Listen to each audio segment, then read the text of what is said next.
Hi everyone, in today's video I'm going to try to recreate this menu here. As you can see, when you hover on the certain image, it changes its color with the brand's name.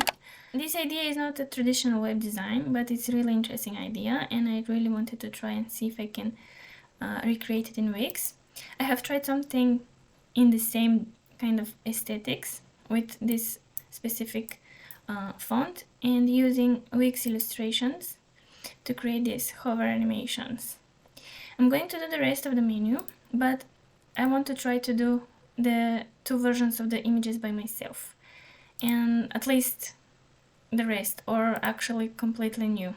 We will see. And think of illustrations, emojis of the corresponding contact calendar maybe, or menu, and events, blog, or whatever. And let's see what happens.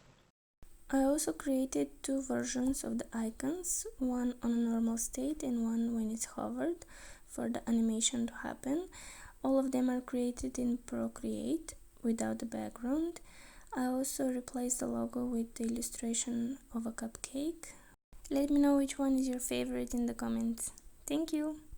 Hi guys, I just created the illustrations for this menu and now I'm going to show you what is the final result. So I created the cupcake in this, and when I hover they change their state, like to be interactive, if you can notice. And I did everything except this arrow here for the back, and this is just a demo and experiment of how such menu would look like. And I really like the idea that I can create my own icons, and I think I did pretty good. Let me know in the comments what do you think. And I also like the combination with this font. I think it was called Mark Script or something like that. Let me check. Yeah, and that's it. Thank you for watching, and if you like this video, press the like button, also comment, share, subscribe, and thank you once again for your time. Bye, until the next one.